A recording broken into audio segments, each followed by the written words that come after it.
Hello, Russell Kane here. I'm backstage in Bognor Regis. It's the night before the election and most people still haven't got a clue who to vote for. If you had the opportunity, what would you ask each leader? Dan from Leicester wants to ask Theresa May this. Given that your whole manifesto is uncosted, how are you going to pay for it?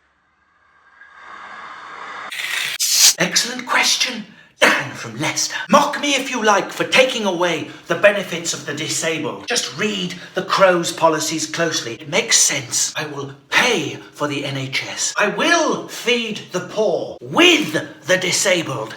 Me and my Chancellor, Philip Hammond, we have fully costed this. If you are disabled and your limbs no longer work, we will amputate those limbs and feed them to the poor. Thank you, Theresa. Donna from Newcastle wanted to ask Paul Nuttall just how he plans to get net migration down. Thank you for your question, Donna. And, you know, the answer's quite simple. We'll get net migration down with an Australian-style German-based points system. If you don't score enough points on our quiz about Britishness, such as where's Buckingham Palace, do you put the milk in first in your tea? If you don't score enough points, we'll deport your children. You can, of course, choose to go through to the final round where you stay in a UKIP Britain. You'll be allowed to wear a decorative star on your chest, just so we know who you are. The other way we're going to get net migration down is by reducing the number of chromosomes in the immigrant. We'll find a way to condense two immigrants into one, making a slightly taller person, but in the end, there'll be less actual people. Sarah from Kingston has asked this. Tim Farron, is homosexuality a sin? You know, I've been asked that several times and I won't be drawn on it because I don't think it's relevant to me and my Liberal Democrat Dirty Gays party. I'm not going to be drawn on that, but let me just say this. We have a wonderful record on LG, Britain's Got Talent rights. But let me just say this about gays.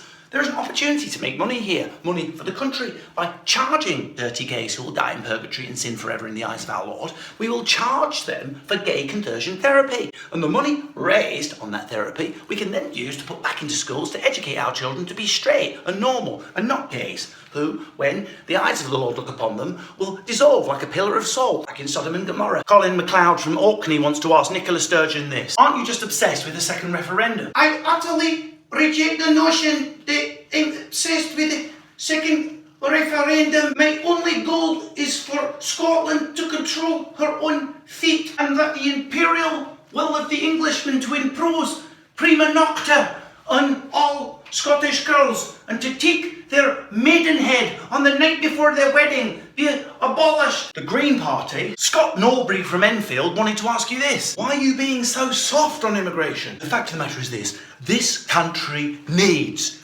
immigrants to function. We would welcome them. The Green Party would actively seek to increase immigration to a net level of 500,000 per day. And if people have got concerns about where they live, let me just say this. They would live in the untrimmed pubes of Green Party members. Syrians live in my thatch. Nigel Bentley from Cardiff wants to ask Leanne Wood if she can talk about anything without bringing it back to Wales. Well, I think it's very unfair what you've said there, Nigel. Wales, because although we are Plaid Cymru, we are a national Wales party and we are engaged with the whole of the United Kingdom. Wales. Snowden. Lastly, Michael Cunny from Islington asks this. Jeremy Corbyn, how the hell are you going to lead the country when you can't get people to believe in your leadership skills? I think that's a profoundly insulting question.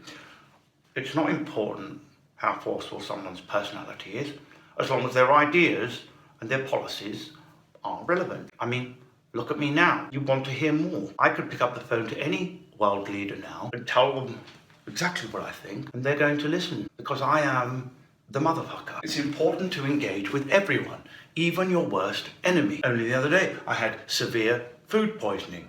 Did I try to get rid of that food poisoning? No, I didn't. I rolled around in my own shit until I befriended my own shit, and in that way, I defeated it. A lot of people want to know what you're going to do about Diane Abbott. Well, let me just say this, Jeremy. I am temporarily out of service due to ill health. It's because of this, Jeremy. When I was thinking about your forceful power as a leader, I was strumming so violently that I accidentally flicked my bean clean off, and I'm currently in Hackney having it stitched back on. It doesn't matter who you vote for, just have your vote tomorrow. Have your say. Happy voting day, Wales.